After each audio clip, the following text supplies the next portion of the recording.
Bueno, chicos, vamos a empezar con nuestro video de corrección. Yo voy a empezar en la página 114 porque acá hay algunos ejercicios que ustedes hicieron y no tuve tiempo de corregir con ustedes en sala, ¿cierto? Entonces vamos a empezar aquí en la página 114, ejercicio 6, que pide completa las oraciones conjugando el pretérito imperfecto de indicativo de los verbos entre parênteses. Então, na letra A, ustedes teriam que conjugar o verbo soler e o verbo charlar. E quedou assim a frase. En los pueblos la gente solía tener menos coches y más bicis. Y también se charlaba más en la calle con los vecinos. Certo? Lembre que o verbo soler em português significa costumar e charlar significa conversar, certo? La B, teria que conjugar o verbo ser e o verbo venir. Acá, por exemplo, ó, las vacaciones escolares, então, las vacaciones escolares, elas, então tinha que ser o verbo ser, de forma que combinasse aí com o sujeito, né, las vacaciones escolares, certo? Então, vocês quedou assim, lá B. Las vacaciones escolares eran el acontecimiento más esperado del año. Todos, né, venían a visitar nuestra playa, ¿cierto? Entonces así ficou a conjugação del ser e venir. Después en la C, ustedes tenían que conjugar el verbo leer y el verbo poder. Y la frase se quedó así. Ella leía todas las placas y aún así no podía encontrar el nombre de la calle. Certo? A D.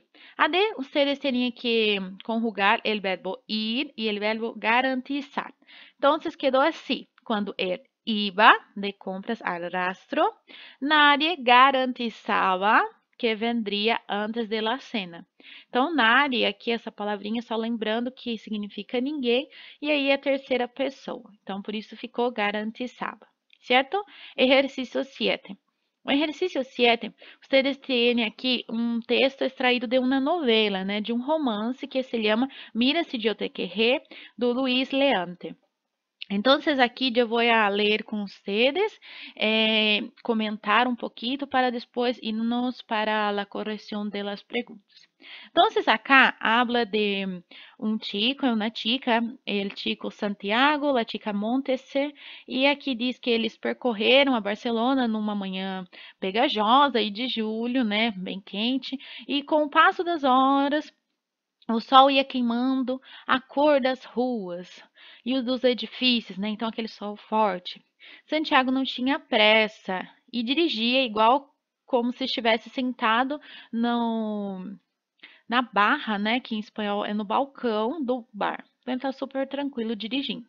Nesse dia, Montse era a que falava. Ela se sentia eufórica, né? Tudo chamava a atenção dela.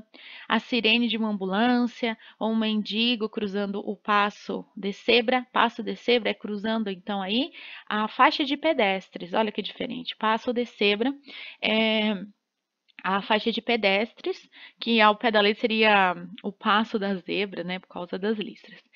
Um casal de namorados, um homem que parecia ser o tio. Então, a Montes, ela estava assim, super eufórica, prestando atenção em todos os detalhes.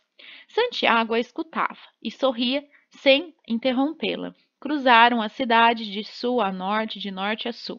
Almoçaram numa terraça para turistas e quando Santiago propôs subir ao parque de atrações, né, que é o parque de diversões, Montese, né, não pôde se conter de entusiasmo, ela ficou muito entusiasmada. Aí embaixo vai falar que eles comeram nuvens de açúcar no parque de diversões. Nuvens de açúcar, gente, é o algodão doce que ele está se referindo aqui. Eles dispararam, né, em las casetas de tiro, que é atiraram nas barraquinhas de tiro ao alvo. Montaram em los coches de choque, que eles andaram ali nos carrinhos de bate-bate, né, coches de choque. Caminharam como um casal de namorados entre as atrações, entre os brinquedos lá. Santiago ia propondo coisas e Montese se deixava levar. Quando subiram na montanha russa, se abraçaram tão forte que depois estiveram com os braços agarotados, né? Agarotados assim no sentido dolorido, de tanto ali que se abraçaram, né? Forte. Se confundiram com As pessoas trataram de passar desapercebidos entre os escassos turistas. Monte se falava e falava. Então, desse fragmento aqui, vocês tinham que colocar qual que seria a finalidade desse texto. E a resposta correta seria descrever o dia de passeio de los novios, que é descrever o dia de passeio dos namorados. Então, ali, o que ele está, qual que é a finalidade? Ele está descrevendo aí todos os detalhes desse passeio que eles tiveram ali como namorados. A B vai falar assim, a repetição da forma verbal hablaba em la frase final sirve. Então, aqui é onde a gente leu, ó. Monte se hablava e hablava. Então, qual que é a função dessa repetição? A resposta, então, aí da B seria a terceira opção, que seria reforçar a duração de la ação. Então, está reforçando que ela falava e falava, certo? A C.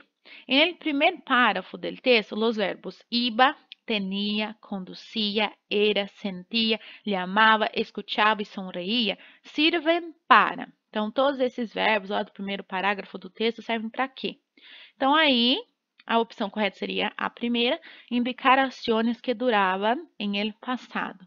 Então, que é usando aí o pretérito perfeito, que ele vai falar de ações no passado que tinham uma certa duração, certo? E aí, nós terminamos esses exercícios sobre um pretérito perfeito indicativo. E agora eu vou a la correção de los ejercícios que eu pedi para vocês hacerem hoje. Então, vamos allá. Então, acá, vocês teriam aí 3 perguntas sobre pintura, que é o gênero que nós aí vamos a trabalhar, né? Que já trabalhamos e agora vamos a corrigir, que é pré-calentamento. Então, a primeira pergunta era: conheces alguma pintura que represente o retrato na cidade? Então, aí vocês iam falar conforme o conhecimento de vocês. Então, uma das opções, né? Uma sugerência de resposta que eu também aí colocaria seria, por exemplo, assim, na primeira pergunta, solo me acuerdo del quadro Guernica de Picasso, que não é exatamente um retrato da cidade de Guernica, pero alude ao bombardeio que ocorreu ali durante a Guerra Civil Espanhola. Então, esse quadro ele vai retratar a cidade de Guernica, né, durante o bombardeio. Então, essa seria uma pintura que poderia ser citada aqui, tá? Na segunda pergunta, se fueras a representar tu ciudad em um quadro, que lugares pintarias? Por quê? Então, se vocês fossem aí fazer um quadro representando a nossa cidade, quais lugares vocês iam pintar e por quê? Então, aí, vocês poderiam aí responder, pintaria os principais pontos turísticos de minha cidade, para que todos lá reconheceram assim que mirassem o quadro. E aí você também aqui, em vez de colocar assim genérico, você poderia especificar, por exemplo, eu pintaria el río que percorre mi ciudad, porque por este río que temos o nome de Santa Cruz de Rio Pardo, é muito importante em la formação da cidade, el comienzo da cidade. Então, aí vocês poderiam especificar mais aqui qual o ponto da nossa cidade que você pintaria e por quê. Na outra, que color usarias ou que colores usarias? Então, por exemplo, se você responder aqui que você pintaria o rio, né? Quais as cores vocês iriam usar? Então, aqui tem um exemplo, ó. Creio que usaria mais o azul e o amarillo, porque me estudasse muito calor, e para mim esses colores produzem uma sensação de claridade, de verano, de sol, de cielo, de mar. Então, aí, a nossa cidade, vocês acham que ela, que cor que representaria mais a nossa cidade? Aí vocês iam citar aqui, né? Que usaria mais tal cor, por isso, ou vou usar mais azul ou mais verde, e explicar aqui, tá bom? Essas eram perguntas personais, mas como eu disse, acá estão sugerências de resposta. Aí depois aqui vocês observaram o quadro, né? Fizeram a leitura. E aí nós vamos corrigir os exercícios aqui da página 116. No exercício 2, aqui pedia para observar as imagens. E a letra A disse: escreve que monumento ou edifício pode reconhecer com mais nitidez em el quadro e em las dos imágenes. Então, temos aqui a vista panorâmica da ciudad de Habana, Cuba, e aqui o Capitólio e o Gran Teatro La Habana. Então, destas duas aqui, qual, né, destas duas nós podemos ver em aquele quadro, em la página anterior. Então, era uma resposta personal, pero uma sugerência de resposta é que puedo reconocer a cúpula do Capitólio, tanto em el quadro como nas imagens. Então, aí, a cúpula, né, o que a gente vê, que é esse aqui, né, a cúpula, lá no quadro, a gente consegue achar essa cúpula aqui, ó. Então, ela é bem nítida, então vocês poderiam colocar essa resposta, tá bom? Voltando lá. Exercício B, né, da sequência. Busca em el quadro algum elemento que, em tua opinião, aluda al gran teatro de La Habana, destacado em la segunda imagem e apúntalo a continuação. Então, também, você tinha que olhar e responder segundo a sua visão, mas uma sugerência de resposta era: em la parte superior esquerda del quadro aparece uma figura que se assemelha com las dos estátuas aladas que estão em lo alto del gran teatro, sobre las torres laterales, certo? Então, por exemplo, aqui, ó, é esse detalhe aqui, ó, do teatro, aqui, que no quadro a gente consegue perceber, ó, aqui no cantinho, ó. Então, é isso que tá falando ali, ó. Que é essa estátua alada. Certo? Exercício 3.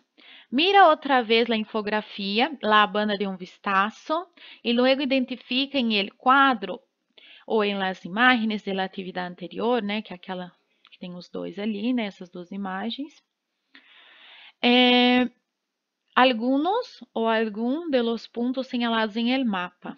Então, lá naquela imagem ali, vocês olharam no quadro, lá naquela infográfica que a gente começou esse capítulo, e aí vocês responderam quais os pontos turísticos que vocês conseguiram aí achar na pintura, achar na infografia. Então, a resposta é personal, mas uma sugerência de resposta é essa. Em la primeira imagem, se vê a cúpula do Museu de la Revolución a la derecha del Capitólio. En el quadro há dois edifícios, a la derecha coberto por bóvedas, e um deles talvez represente esse museu, ou la necrópolis de Colón. En el quadro se ven a los dos lados del Capitólio torres que parecem de iglesias. Aparece uma torre de igreja também em la primeira imagem. A la esquerda, uma de ellas pode ser de la Catedral de San Cristóbal. Então, aqui eu tenho várias, citando aí vários pontos que são mostrados aí no mapa, que eu consigo identificar no quadro, mas se você só conseguiu identificar uma, né, que foi aí o Capitólio ou o Museu de la Revolução, você vai colocar na sua resposta o que você conseguiu identificar, tá bom? E a 4 era para marcar as alternativas com as informações incorretas sobre o quadro. Então, vocês iam marcar a letra A, né? Os colores usados por el artista hacen que a pintura pareça mais real, né? Isso aqui não é verdadeiro, isso é incorreto, porque vocês viram que ele usa bastante vermelho e aquilo, a gente sabe que na realidade não são usadas aquelas cores. Ele quis passar uma mensagem usando aquelas cores, mas não que na realidade nós vamos ver o Capitólio ali com a cor vermelha, né? E depois a outra incorreta era C, que os elementos, ângulos e detalhes do quadro são próprios dele estilo realista. Então, esse estilo de pintura que a gente viu lá não é realista, tá? Você olha lá na imagem e não é como se a gente estivesse vendo uma foto. É algo mais artístico, né? Não é num estilo realista. E depois, nós temos aqui que as corretas, aí eu não vou marcar nada, então, letra B e D, elas são corretas. E as 5, vocês tinham que relacionar as colunas segundo as impressões que produz o quadro. Então, nós temos lá, percepção personal, que ia ser relacionado com a letra E, que aí é a realidade. Então, a percepção pessoal aí do pintor mostrou o que para ele é a realidade. Nós temos aí que a paisagem, vocês vão relacionar com o B, que é o tema, né, do quadro. Nós temos aí a poética, que vocês vão relacionar com a perspectiva, né, que o pintor ele tem uma perspectiva poética, por isso ele usou a cor vermelha, né, porque ele quis representar algo com essa cor. E depois nós temos que a exageração, que é o exagero, vocês vão relacionar com a D, que é um dos detalhes ali usados pelo pintor. E depois nós vamos relacionar a tridimensional com A, que é a profundidade do quadro, que a gente percebe que é tridimensional. E a última, color, né, que é a cor, vocês vão relacionar com a C, que é o protagonista do quadro. Então, você observa que o que mais chama atenção naquele quadro são as cores, né? O uso das cores que o pintor fez o quadro. E depois aqui abaixo, como eu expliquei, essa infografia com os principais pontos turísticos da cidade onde você mora, vocês vão fazer aí com pelo menos 3 pontos turísticos da cidade, né, da nossa cidade. Vão fazer numa folha sulfite, pode ser à mão, pode ser impressa esse infográfico, né? Vocês podem fazer no computador e depois imprimir, e vocês vão me entregar na volta às aulas, tá bom? Entonces, por hoy es solo esto. Hasta